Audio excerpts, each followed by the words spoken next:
अस्सलामुअलैकुम रहमतुल्लाहि वबरकातुहू। My self Mohammad Zakaullah. आज जो है 10th standard first language Kannada यानी प्रथम भाषे कन्नड़, इसमें पार्ट 1 टेक्स्ट बुक में यानी भाग 1 पठ्य पुस्तक में व्याकरण क्लास कर रहा हूँ। तो इससे पहले मैं जो है व्याकरण के 7 क्लास कर चुका हूँ। पार्ट 7 तक जो है व्याकरण में समझाया हूँ। तो व्याकरण का आज 8वां क्लास है, व्याकरण पार्ट 8। तो उसमें आज हमें देशीय पदगुಳು और अन्य देशीय पदगुಳು और तत्सम तद्भव इनके बारे में आज हमें व्याकरण में, जो कि तुम्हारा टेस्ट और एग्ज़ाम के नज़रिए से बहुत इंपॉर्टेंट है। तो इसको हमें स्टेप बाय स्टेप डेफिनेशन के साथ, मिसालों के साथ और वर्ड्स को किस तरह से हमें आइडेंटिफाई करना है, तमाम चीज़ें हमें आज क्लास में सीखेंगे। तो गौर से सुनो और देखो और जो है तुम्हें वर्ड टू वर्ड फॉलो करो। तो देशीय पदगुಳು, तो पेज नंबर तुमना पुटದ संख्ये 57, page number 57 part 1 text book में मिल जाता है। तो देशीय पदगुಳು, तो हल्का सा देशीय पदगुಳು का तो क्या, अन्य देशीय पदगुಳು क्या कर को ऑलरेडी पिछली क्लास में डेफिनेशन देखो हूँ, तो उसी का आज कंटिन्यू हो रहा है। देशीय पदगुಳು, तो देशीय पदगुಳು को तो ऑलरेडी जो हमें लास्ट क्लास में जान को ही, तो उसका कंटिन्यू आगे बोल रही मिसालों के साथ। ಪ್ರತಿಯೊಂದು ಭಾಷೆಯಲ್ಲೂ ಅದರದೇ ಆದ ಮೂಲ ಪದಗಳು ಇರುತ್ತವೆ ಎಂಬುದನ್ನು ಈಗಾಗಲೇ ತಿಳಿದುಕೊಂಡಿದ್ದೇವೆ. आ पदगळे देशीय पदगुಳು ಎಂದು ಕರೆಯಲ್ಪಡುತ್ತವೆ।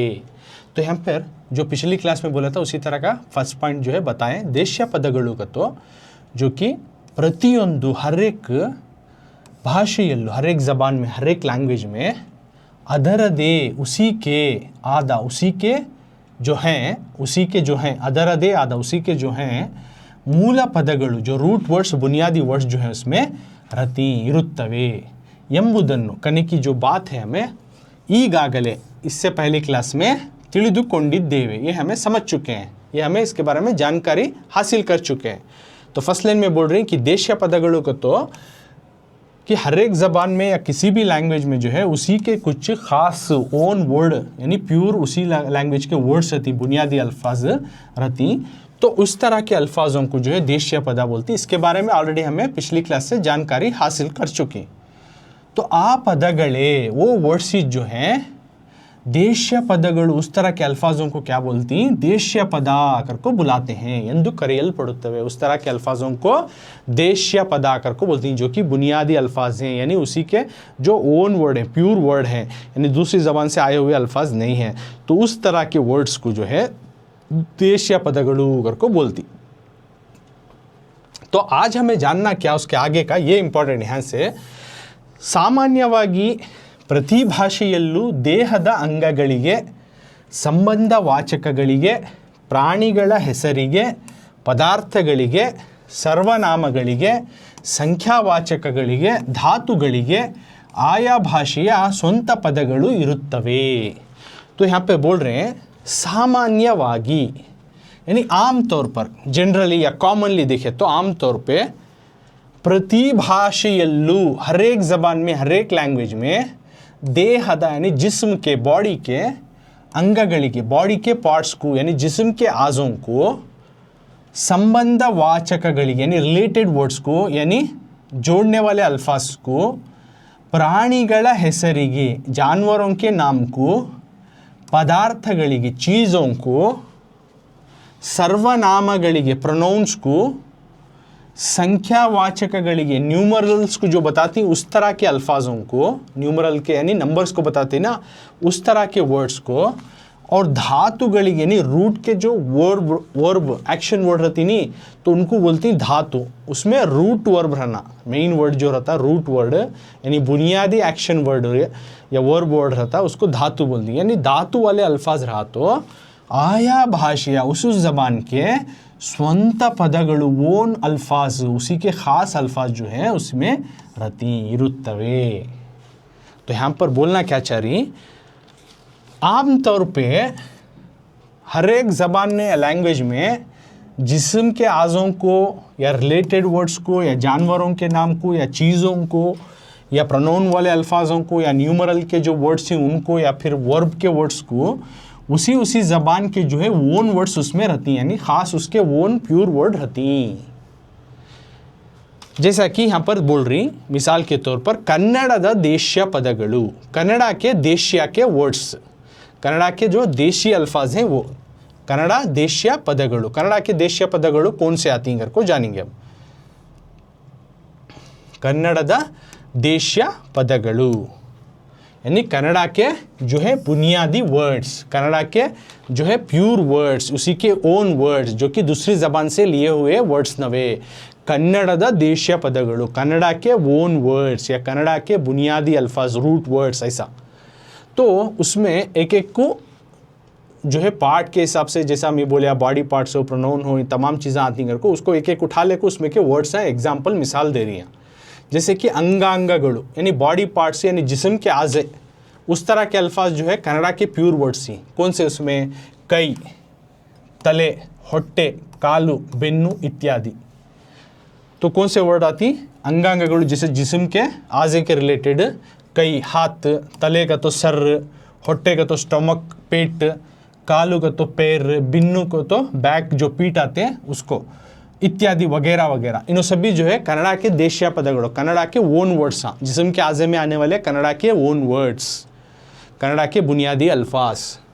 अब नेक्स्ट बोल रहे संबंधवाचकಗಳು, रिलेटेड वर्ड्स, रिलेशन के, रिश्तेदारी के टाइम में जो रिलेशनशिप के टर्म्स को जो बताते हैं, रिलेशनशिप को बताती हैं, उस तरह के अल्फाज जो कि ओन वर्ड कन्नड़ा में हैं। संबंधवाचकಗಳು, रिलेशन के वर्ड्स कौन से आते हैं रिलेशनशिप को बताने वाले? अप्पा, अम्मा, अज्जा, अज्जी, चिक्कप्पा, भावा, मावा, भावा। यानी संबंधवाचकಗಳು में रिश्तेदारों को बताने वाले अल्फाज, जैसे कि अप्पा अब्बू, अम्मा माँ, अज्जा ग्रैंडफादर यानी दादा दादी, अज्जी यानी नाना नानी या फिर दादी दादी दादा दादी यानी अज्जा का तो ग्रैंडफादर, अज्जी का तो ग्रैंड मदर, चिक्कप्पा अंकल चाचा, मावा मामू, भावा यानी बहनोई के सिस्टर के हस्बैंड होता है तो उनको भावा बोलती। तो इस तरह के रिलेशन को बताने वाले अल्फाज जो है कन्नड़ा के जो देशीय पदಗಳು, कन्नड़ा के ओन वर्ड्स ही, ये अल्फाज जो है कन्नड़ा से दूसरे ज़बान से लेकर नहीं, कन्नड़ा के प्योर वर्ड्स ही। कौन से? अप्पा, अम्मा, अज्जा, अज्जी, चिक्कप्पा, मावा, भावा। और इन्हों सभी रिश्तों को बताने वाले अल्फाज और भी हैं, अन्ना बड़ा भाई, तंगी छोटी बहन, तम्मा छोटा भाई इत्यादि वगैरह वगैरह। तो इन सभी जो है संबंधवाचकಗಳು, रिश्तों को बताने वाले अल्फाज जो कि कन्नड़ा के देशीय पदಗಳು, कन्नड़ा के ओन वर्ड्स। नेक्स्ट प्राणिಗಳು, जानवरों को बताने वाले, जानवरों के नाम बताने वाले कन्नड़ा के प्योर वर्ड्स या बुनियादी अल्फाज। कौन से आती हैं इसमें? इली, हावू, ಎತ್ತು, ಎಮ್ಮೆ, दना, कोड़ी इत्यादि। तो कौन से आती हैं इसमें? प्राणिಗಳು में, जानवरों में कन्नड़ा के ओन वर्ड्स या कन्नड़ा के रूट वर्ड्स, इली रैट चूहा, हावू स्नेक सांप, ಎತ್ತು बुल ऑक्स बुल, एम्मे बफेलो, दना ऑक्स, कोड़ी hen इत्यादि वगैरह। तो इस तरह के जो अल्फाज जो ही जो जानवरों को बताती नामा, उन्हों कन्नड़ा के देशीय पदಗಳು, कन्नड़ा के ओन वर्ड्स ही।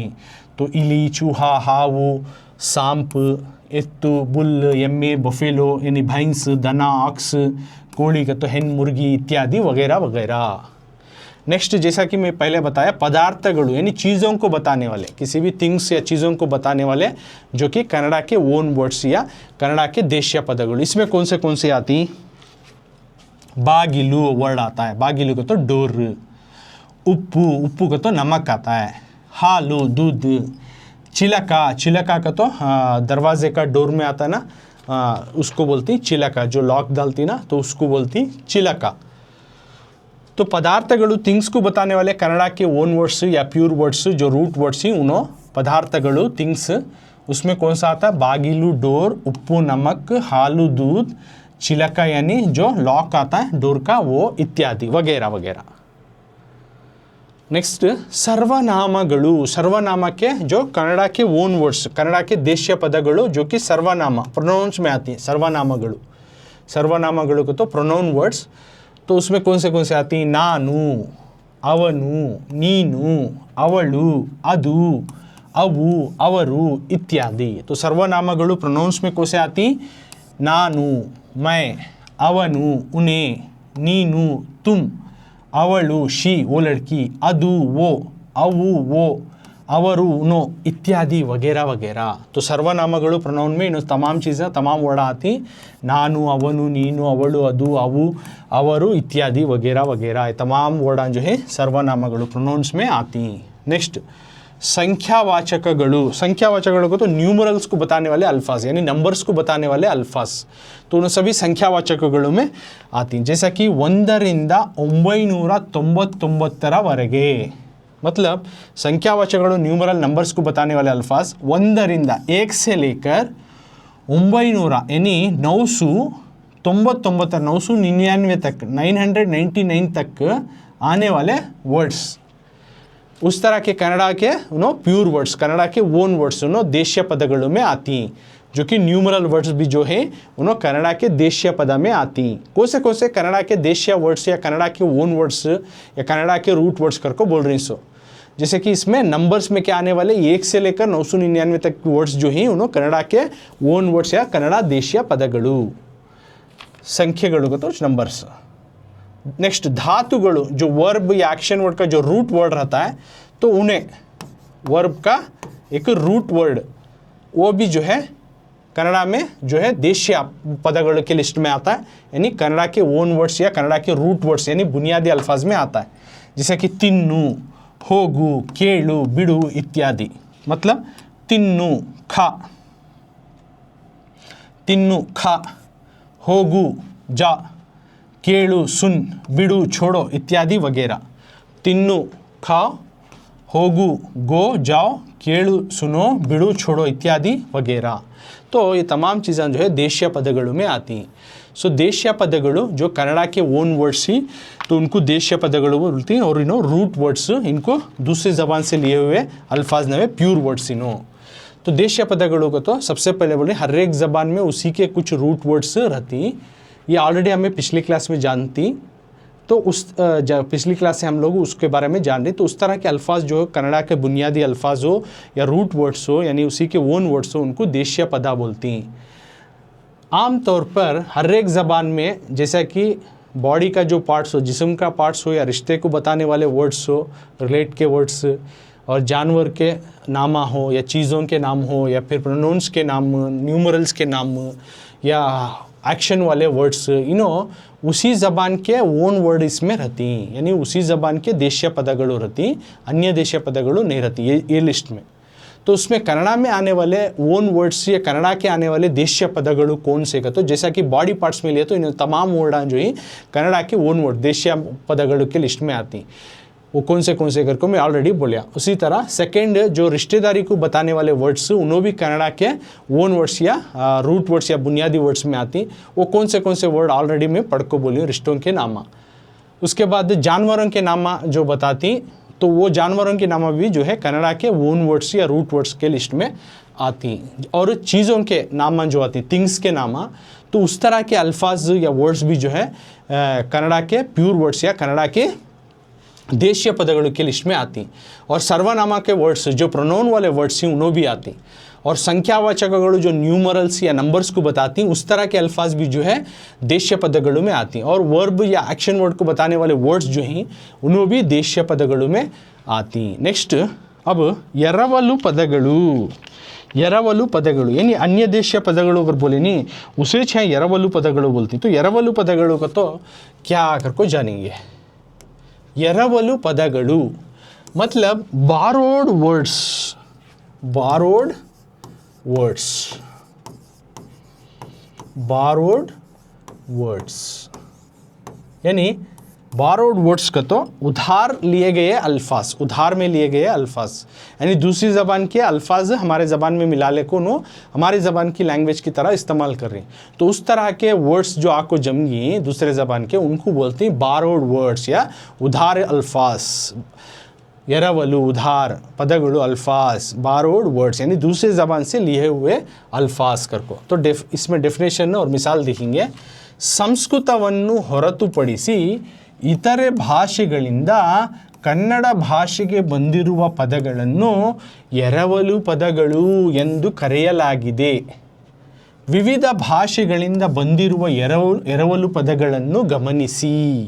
तो यहाँ पे बोल रहे हैं कि ಎರವಲು ಪದಗಳು ಬಾरोड वर्ड्स या उधारी वर्ड्स को तो संस्कृतವನ್ನು संस्कृत के ज़बान या लैंग्वेज के वर्ड्स जो हैं उनको छोड़कर संस्कृत के ज़बान को या लैंग्वेज को छोड़कर ಹೊರತುಪಡಿಸಿ इतरे ಭಾಷೆಗಳಿಂದ दूसरे ज़बान या लैंग्वेज से कन्नड़ भाषೆಗೆ कन्नड़ के ज़बान या कन्नड़ के लैंग्वेज को आए हुए ಬಂದಿರುವ पदಗಳನ್ನು आए हुए वर्ड्स को अल्फाज को ಎರವಲು पदಗಳು उनको ಎರವಲು पदा बारोड वर्ड्स बोलती हैं। यानी संस्कृत के ज़बान से आए हुए अल्फाज को छोड़कर चाहे किसी भी हो पारसी पोर्चुगीज़ इंग्लिश तमिल और पर्शियन अरेबिक कौन सा भी लैंग्वेज के जो अल्फाज जो आकोनो कन्नड़ा को जमगी तो उनको बोलती ಎರವಲು पदಗಳು, लेकिन उसमें संस्कृत के ज़बान से अल्फाज को छोड़कर।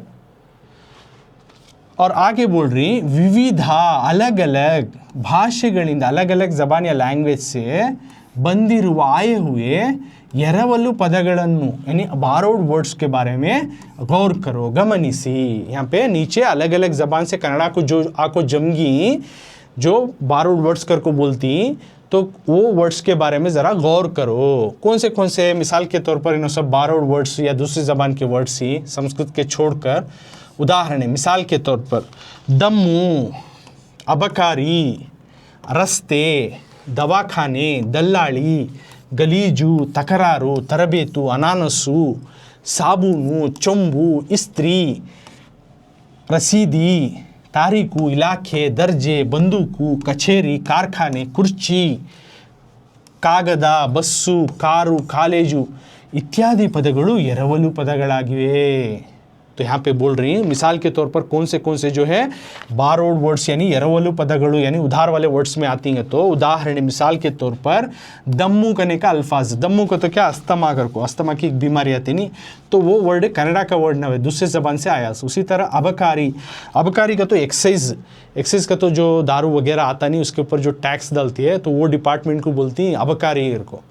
तो अबकारी, रस्ते रोड, दवाखाने हॉस्पिटल, दल्लाली का तो ब्रोकर, गलीजू डर्टी गंदगी, तकरारू ऑब्जेक्शन, तरबेतु ट्रेनिंग, अनानसु का तो पाइनएप्पल, साबुनु सोप, चोंबू यानी एक लोटा, इस्त्री का तो आयरन मालूम है ना आपको, रसीदी रेसिप्ट यानी कौन सा भी बिल लेती नहीं वो, तारीखु डेट, इलाके डिपार्टमेंट, दर्जे क्लास, बंदूकु गन, कचेरी ऑफिस, कारखाने फैक्ट्री, कुर्ची चेयर, कागद पेपर लेटर, बस्सु यानी bus, car you know that car, college यानी कॉलेज इत्यादि वगैरह वगैरह पदಗಳು वर्ड जो है ಎರವಲು पदಗಳಾಗಿವೆ। इन सब ಎರವಲು पदಗಳು में आती है यानी दूसरे ज़बान से संस्कृत के छोड़कर जो दूसरे से ज़बान से आए हुए अल्फाज इनो सब भी इनो ಎರವಲು पदಗಳು या फिर अन्य देशीय पदಗಳು भी बोले जा, इनको ಎರವಲು पदಗಳು बारोड वर्ड्स भी तुम्हें बोले जा। तो वो कौन से वर्ड्स आती ಎರವಲು पदಗಳು में और उसके माने क्या तमाम चीज़ें तुम ना समझा करो। तो नेक्स्ट अब ये हुआ देशीय पदಗಳು, अन्य देशीय पदಗಳು या फिर ಎರವಲು पदಗಳು। अब आगे जैसा कि मैं बोला था क्लास के शुरू में तत्सम तद्भव, तो संस्कृत से आए हुए अल्फाज को क्या बोलती तो इसमें कौन से आती हैं, उन्होंने आने के टाइम में कन्नड़ा को क्या चेंजेस होती हैं, तमाम चीज़ें हम हमें आगे जानेंगे। तो तत्सम तद्भव तो बोल रहे हैं यहाँ पर तो संस्कृत को छोड़कर उस ज़बान को छोड़कर दूसरे ज़बान से जो भी कन्नड़ा को वर्ड्स को जमगी उन्होंने सभी जो है ಎರವಲು पदಗಳು या अन्य देशीय पदಗಳು बोलती हैं। अगर संस्कृत से कन्नड़ा आए तो क्या बोलती उसके बारे में अब हमें जान रहे हैं। तो तत्सम तद्भव, तत् का तो यहाँ पर संस्कृत कर को, समा का तो इक्वल कर को, संस्कृत के बराबर कर को, तत्भव इसमें दो वर्ड अगेन, तत् का तो संस्कृत यानी संस्कृत का ज़बान, भवा का तो उससे पैदा हुआ यानी संस्कृत के बराबर या फिर संस्कृत से पैदा हुआ, इसको कहते हैं तत्सम तद्भव, संस्कृत के बराबर वाला या फिर संस्कृत से पैदा हुआ तत्सम तद्भव। तो यहाँ आगे बोल रही ಸಂಸ್ಕೃತದಿಂದ ಕನ್ನಡಕ್ಕೆ ಸಾಕಷ್ಟು ಪದಗಳು ಬಂದಿವೆ। ಹೀಗೆ ಸಂಸ್ಕೃತದಿಂದ ಬಂದ ಪದಗಳಲ್ಲಿ ಕೆಲವು ಅಲ್ಪ ಸ್ವಲ್ಪ ಬದಲಾವಣೆಗೊಂಡು ಬಂದರೆ ಇನ್ನು ಕೆಲವು ಪೂರ್ತಿ ಬದಲಾವಣೆಗೊಂಡು ಬಂದಿವೆ। ಸೊ ಹೀಗೆ ಸಂಸ್ಕೃತದಿಂದ ಬಂದಿರುವ ಪದಗಳನ್ನು ತತ್ಸಮ ತದ್ಭವಗಳೆಂದು ಕರೆಯುವ ರೂಢಿ ಇದೆ. मतलब यहाँ बोल रही संस्कृतದಿಂದ यानी संस्कृत के ज़बान से कन्नड़ा के ज़बान को यानी लैंग्वेज को साकष्टु पदಗಳು बहुत सारे अल्फाज जो है आकर ही बंदिवे. यानी कन्नड़ा के ज़बान को कन्नड़ा लैंग्वेज में संस्कृत ज़बान के संस्कृत लैंग्वेज के बहुत सारे अल्फाज जो वर्ड्स जो है कन्नड़ा में आकर जमकर ही कन्नड़ा में आको नो मिल गई उनको कन्नड़ा वर्ड्स की तरह इस्तेमाल कर रही हैं. But they are basically from Sanskrit language words Sanskrit के वर्ड्स. सो ಹೀಗೆ इस तरह से ಸಂಸ್ಕೃತದಿಂದ संस्कृत के ज़बान या लैंग्वेज से बंद आए हुए पदಗಳಲ್ಲಿ वर्ड्सों में ಕೆಲವು सो संस्कृत ज़बान से जब कन्नड़ा को आती उनमें से कुछ जो अल्फाज जो हैं अल्प स्वल्प थोड़ी बहुत बदलावणेಗೊಂಡು चेंज होकर थोड़ी बहुत उसमें तब्दीली होकर या चेंज होकर आए तो बंदरे इन्नु ಕೆಲವು और कुछ अल्फाज जो हैं संस्कृत के अल्फाज पूर्ति कंप्लीटली पूरी तरीके से बदलावणेಗೊಂಡು तब्दील होकर या चेंज होकर आको ही बंदिवे. ಹೀಗೆ इस तरह से संस्कृतದಿಂದ संस्कृत के ज़बान या लैंग्वेज से ಬಂದಿರುವ ಪದಗಳನ್ನು आए हुए अल्फाजों को आए हुए वर्ड्स को तत्सम तद्भव करकोगಳೆಂದು ಕರೆಯುವ रूढ़ी ಇದೆ. इस तरह से बुलाया जाता है. तो समझ में है ना. तत्सम तद्भव का तो क्या कर को तो संस्कृत के ज़बान से या लैंग्वेज से कन्नड़ा के ज़बान को लैंग्वेज को बहुत सारे अल्फाज आखिरी. सो इस तरह से संस्कृत से आए हुए वर्ड्स जो हैं कुछ जो है थोड़ी बहुत चेंज होकर आको रहे तो और कुछ वर्ड्स जो हैं पूरी तरीके से कंप्लीटली उन्हें चेंज होकर आको ही. इस तरह से संस्कृत के ज़बान या लैंग्वेज से आए हुए वर्ड्स को तत्सम तद्भव करको बुलाती. समझ में है ना. तो तत्सम तद्भव का तो क्या और तत्सम तद्भव यानी संस्कृत से आने के टाइम में कन्नड़ा के ज़बान को वो लैंग्वेज के वर्ड्स क्या होती हैं उसमें तो संस्कृत से आए हुए जो अल्फाज हैं कन्नड़ा को तो उनको तत्सम तद्भव बोलती. तो संस्कृत के ज़बान के कुछ अल्फाज जो है थोड़ी बहुत तब्दीली होकर उन्हें आए तो कन्नड़ा को उनको जो है आए तो और कुछ संस्कृत के वर्ड्स पूरी तरीके से चेंज होकर उनका फॉर्म ही चेंज होकर जो है कन्नड़ा को आको जमगी. ओके तो वो उसके बारे में बोल रही तो उनको कहते हैं तत्सम और तद्भवा. तो समझ में है ना. तत्सम तद्भव का तो क्या. नेक्स्ट तत्समಗಳು. अब तत्समಗಳು का तो सबसे पहले तो तत्सम तद्भव बोलती मतलब एक एक को जानेंगे हमें. तत्सम का तो क्या उसके बाद तद्भव का तो क्या आकर को डीप से अच्छे से डीप से हमें इसके बारे में स्टडी करेंगे. अब जनरली मालूम होगा तुम ना तत्सम तद्भव आगा तो क्या भागा तो संस्कृत के जो अल्फाज कन्नड़ा में आको जम गए तो उनको तत्सम तद्भव बोलती. तो संस्कृत के कुछ अल्फाज जो है थोड़ी बहुत तब्दीलों को कन्नड़ा को आती कभी कभी पूरी तरीके से तब्दीलों को कुछ अल्फाज जो है आको कन्नड़ा को जमगी. तो उसमें सबसे पहले तत्समಗಳು का तो क्या ಸಂಸ್ಕೃತದಿಂದ ಬರುವಾಗ ವಿಕಾರ ಹೊಂದದೆ ಕನ್ನಡದಲ್ಲಿ ಬಳಸಲ್ಪಡುವ ಪದಗಳನ್ನು तत्समगಳೆಂದು ಕರೆಯುತ್ತಾರೆ. मतलब यहाँ बोल रही तत्समಗಳು का तो संस्कृतದಿಂದ संस्कृत के लैंग्वेज से बरुवागा आने के टाइम में विकार ಹೊಂದದೆ उसमें तब्दीलियाँ नहीं हो सका चेंज नहीं हो सका कन्नड़ದಲ್ಲಿ कन्नड़ा में ಬಳಸಲ್ಪಡುವ कन्नड़ा में जो इस्तेमाल होती उस तरह के अल्फाजों को वर्ड्स को पदಗಳನ್ನು तत्समगಳೆಂದು तत्सम करको बुलाया जाता है. यानी संस्कृत से जब उन्होंने कन्नड़ा के अल्फाज को आपको कन्नड़ा ज़बान के लैंग्वेज में संस्कृत ज़बान के वर्ड्स या अल्फाज जो हैं कन्नड़ा ज़बान के या लैंग्वेज के जो है उसमें अल्फाज वो आकर जुड़े तो तब्दील नहीं हो सका चेंज नहीं हो सका एज इट इज़ जैसा संस्कृत में जो यूज़ करते थे वर्ड उसी तरह कन्नड़ा में आको ने जमगा तो चेंज नहीं हो सका तो उसको कहती तत्समा. तो आगे बोल रही उस तत्समा में दो वर्ड छपे हैं. तत् ಎಂದರೆ ಅದಕ್ಕೆ यानी ಸಂಸ್ಕೃತಕ್ಕೆ ಸಮ ಎಂದರೆ ಸಮಾನ ಅಂದರೆ ಸಂಸ್ಕೃತಕ್ಕೆ ಸಮಾನವಾದದ್ದು ಎಂದರ್ಥ.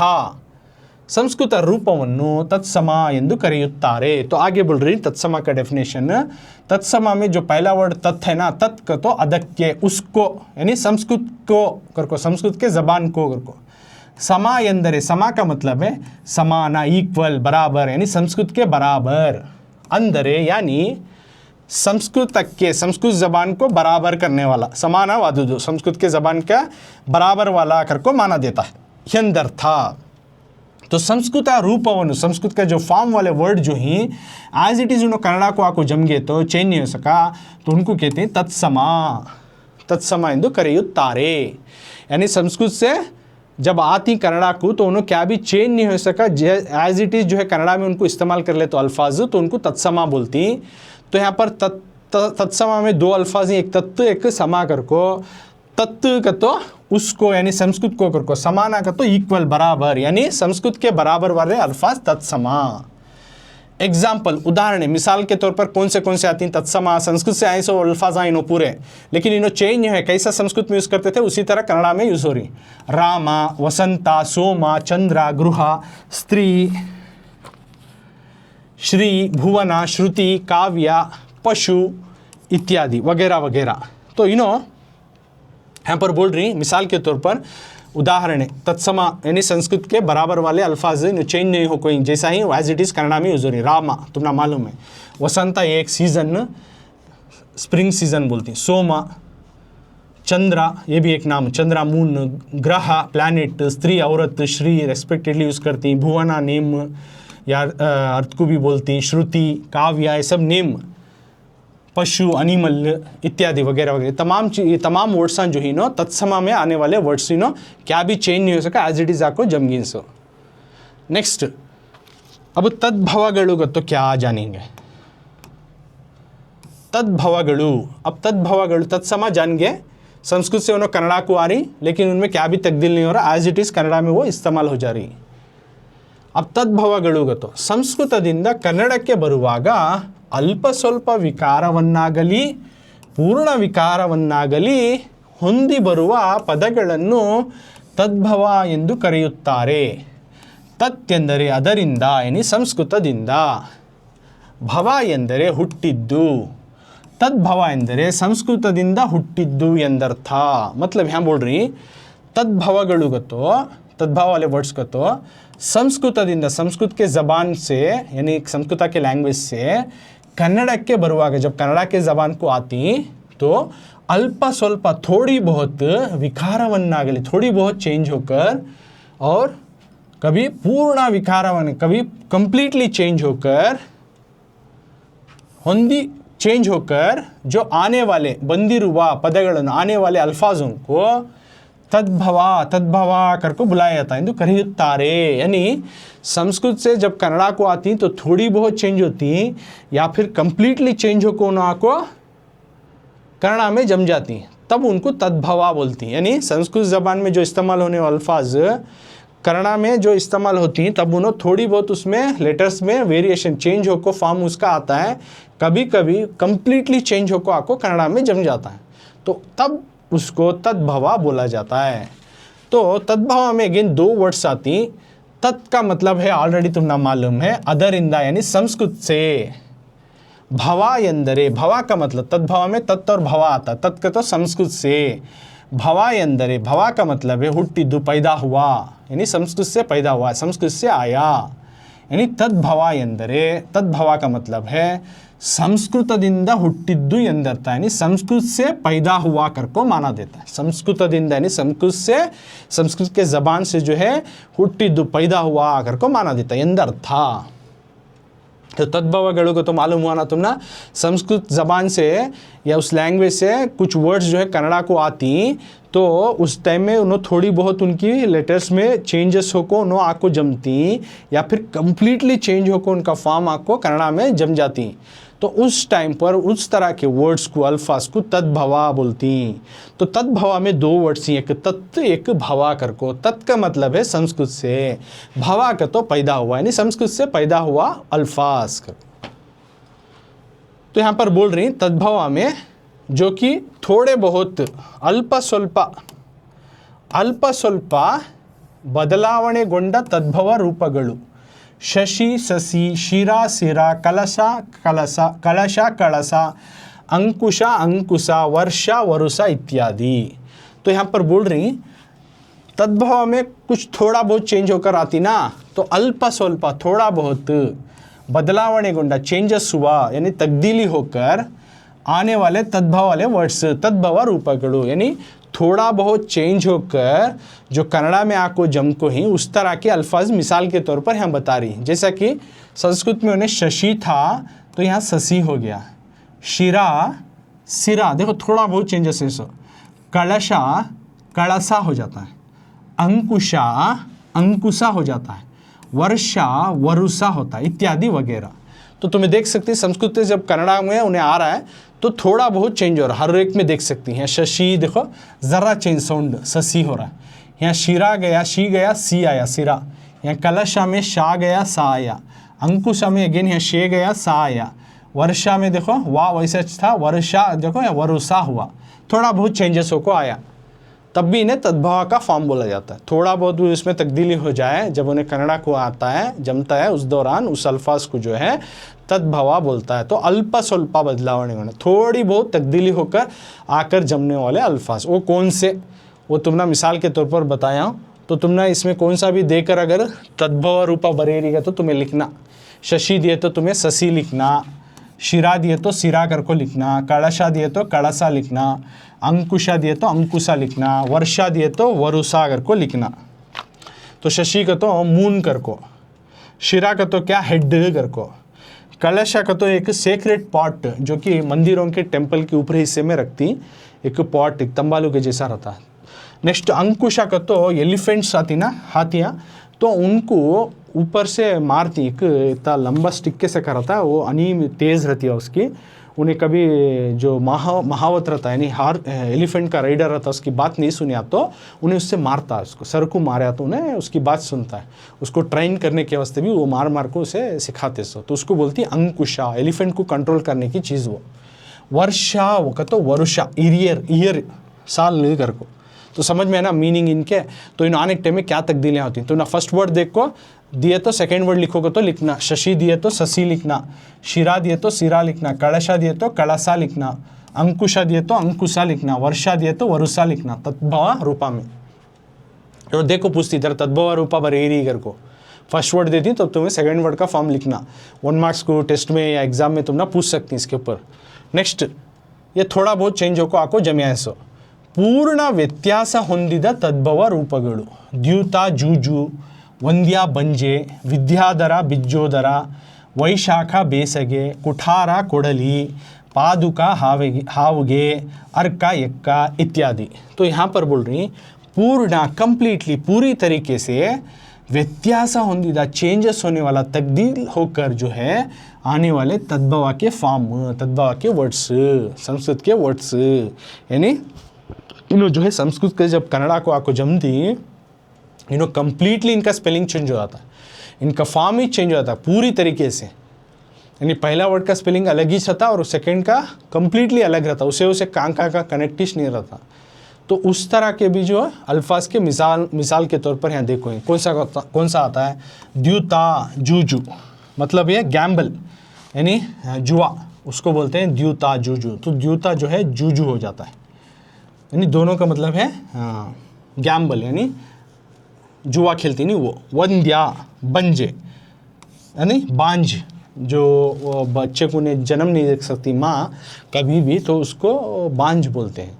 तो बंजे वंद्या, विद्याधरा तो नॉलेज होल्डर, एक इल्म को रखने वाला, तो बिज्जोधरा, विद्याधरा देखो क्या होगा, बिज्जोधरा होगा। तो इसका मतलब क्या है, नॉलेज को जो है होल्ड करने वाला यानी इल्म को रखने वाला।